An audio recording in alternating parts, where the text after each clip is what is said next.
LaDavid Johnson is, of course, the soldier who was killed in Niger, and or I always mispronounce that. I apologize. Niger, as people tell me to say.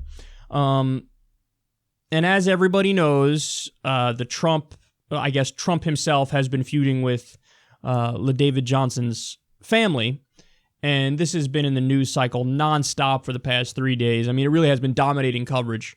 But Trump was apparently quite rude to the family in his phone call to them, and Don Lemon of CNN has some thoughts about that. So let's see what he has to say, and then we'll come back and discuss. Today when I woke up and saw the emotional interview with the grieving Gold Star widow, Maisha Johnson, my heart was broken, like most of you. And then moments later, the president tweeted, and I was shocked. I felt compelled to write an open letter to President Trump, and I want to share that letter with you right now. Dear Mr. President, I've interviewed you multiple times. You've introduced me to your family. You've also criticized me publicly, both in front of cameras and on Twitter, calling me hateful, dumb, a lightweight. Some of your friends have suggested you expected better of me, and I'm not sure why you'd expect anything other than fairness and facts first. We know you get a lot of your news from TV. Several of your friends and supporters have told me you watch this show. So since I have this platform, I'd like to speak to you personally right now. I feel compelled to do that after this latest controversy with the widow of Sergeant LaDavid Johnson. Your tweet this morning essentially called her a liar. Mr. Trump, please stop it. Please stop. Think of what Sergeant Johnson would want. You are putting his widow in the terrible position of having to fight for her dignity when she should be concentrating on taking care of herself, her health, her 2 children, and the one on the way. I want you to listen to what Maisha Johnson said this morning. The president said that he knew what he signed up for, but it hurts anyways. And it made me cry because I was very angry at the tone of his voice and how he said it. Like he couldn't remember my husband's name. The only way he remembered my husband's name because he told me he had my husband report in front of him. And that's when he actually said, LaDavid. I know you have children. You have 2 daughters. Can you imagine Ivanka or Tiffany in Maisha's shoes having a fight with the commander-in-chief while they are pregnant and grieving? If Maisha Johnson is mad at you, take it, just as President Bush and others did. Take it. It's part of what you signed up for when you decided to descend that escalator and throw your hat in the ring for president. You are the commander-in-chief, the president of the United States of America, the greatest country on earth. Act like it. Act like you know that you're big enough not to have to win every fight or respond to every criticism. Act like you know where the high road is. Confident and secure people ask for help all the time, and they ask for forgiveness. Insecure people think they know everything and need no help. And I want you to think about this. The only Gold Star families you have attacked are people of color. How does that look? Apologize. And I'm going to end with some words to help you do that. You are welcome to use them. And so now I'm going to speak directly to Maisha Johnson, as you should. Mrs. Johnson, since the president seems incapable of finding the right words, let me speak for the entire country. He goes on there and, goes through saying stuff that a normal president, if you will, would say. Listen, I'm going to give some tough love here to Democrats. On issues like this, there's only one thing that's going to happen. People who already agree with and like Donald Trump are going to circle the wagons and go deeper into their camp and say this is an example of liberals making a mountain out of a molehill. People who don't like Donald Trump are going to bask in this and go, see, so rude, so arrogant, so impolite. Such an asshole Donald Trump is. Yes, Donald Trump is an asshole. I know he's an asshole. Most people who are willing to meet even a minimum standard of objectivity are willing to admit he's an asshole. For the people who are going to defend him, they'll rationalize it and they'll use arguments like, you know what, man, I think they're probably blowing out of proportion and a lot can be interpreted in tone. I mean, if Trump was like, he knew what he signed up for. Yeah, that's an asshole thing to say. But if he said it like this, yeah, you know, he knew what he signed up for, but it hurts anyway.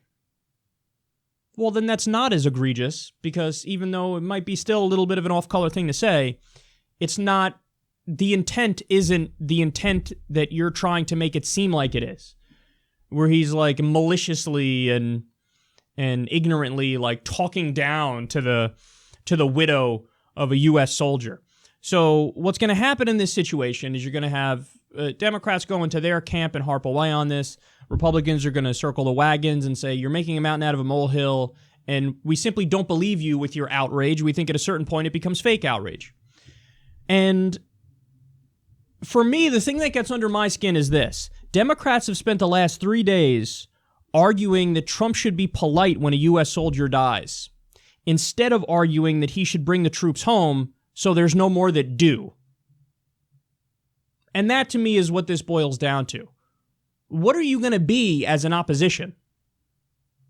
I know in Don Lemon's mind here, he's doing some high-minded, he's doing a high-minded speech where he's standing up for the values that a president should represent, and, you shouldn't be so out of touch and douchey, President Trump. And let me tell you what my speech would be. But it really comes across as pompous on your end, too, Don.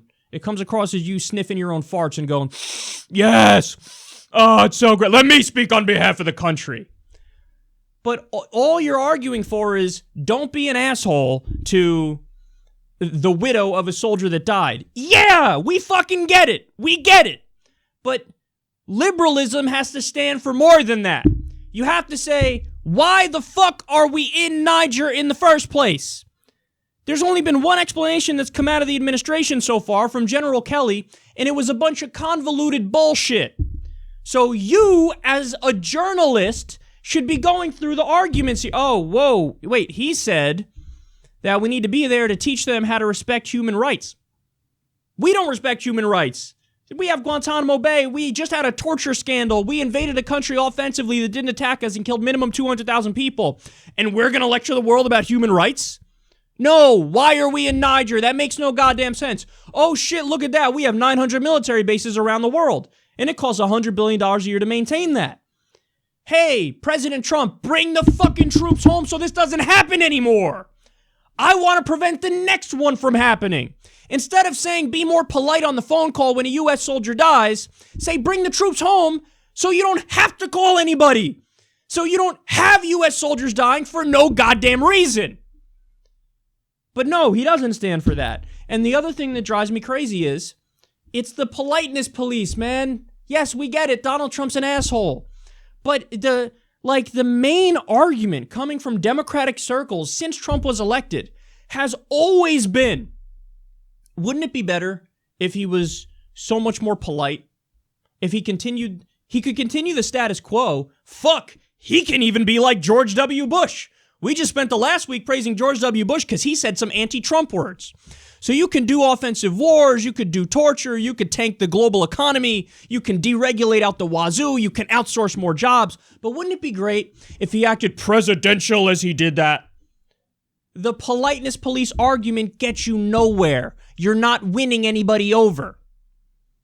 What if you got this passionate about issues that we can change? For fuck's sake, Trump's first military act as president was a raid that killed a little girl, a little American girl. I didn't see Don Lemon damn near tears over that story. Did you see that? I didn't see that. Did you see that? Donald Trump signed a bill that gave away our internet privacy rights. About 7% of the American people supported that. Donald Trump signed a bill that only had 7% support among Americans, and virtually every Republican voted to give away your internet privacy rights.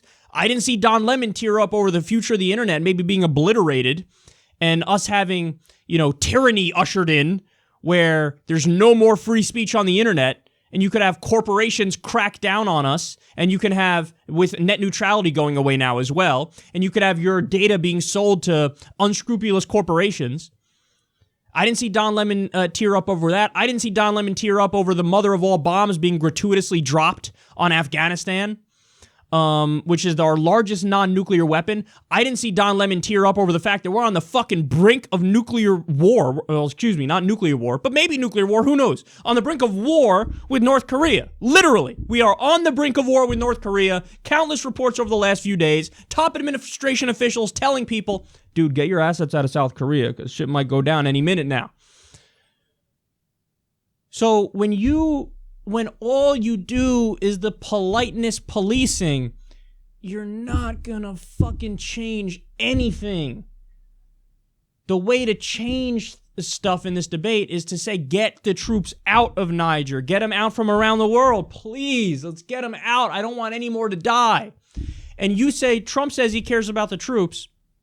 Forget about the phone call where he's an asshole. How about the fact that over 50,000 veterans are homeless? What are you doing about that, Donnie boy? You're doing dick about it. You're doing nothing about it. So it would be nice if we had a media that wasn't just on the tone policing. Yes, I get it. We get it. Trump's an asshole. I'm not downplaying that. I'm saying that there are ways you can change the outcome of that by affecting policy and focusing on policy. If you're just screaming at him to be more polite the next time a U.S. soldier dies, even if you get your way, what's going to happen? He's going to be polite the next time a U.S. soldier dies. That doesn't solve anything. How about you make it so that soldier doesn't die, because that soldier doesn't have to fucking die? Okay, I'm done with this story, but there you go. I mean, if this is what the resistance is, you scream about Russia for entire news cycles. Oh my God, Russia influenced Pokemon Go to sway the election. They used black YouTubers. Now the new one that the Daily Beast is saying is there were Russian agents at Standing Rock. So the water protectors at Standing Rock. See, if you haven't noticed the strategy, it's undercut every populist left movement by invoking Russia. That's what they're trying to do. So if that's what the resistance is, undercut people to your left, invoke Russia every 18 seconds for everything you dislike, and then scream at Donald Trump to be more polite, and use George W. Bush as your example of a serious president, then the resistance is going to fail miserably, and it would deserve to fail. You should be focusing on policy and how to actually change outcomes as opposed to tone policing and how to make yourself feel better.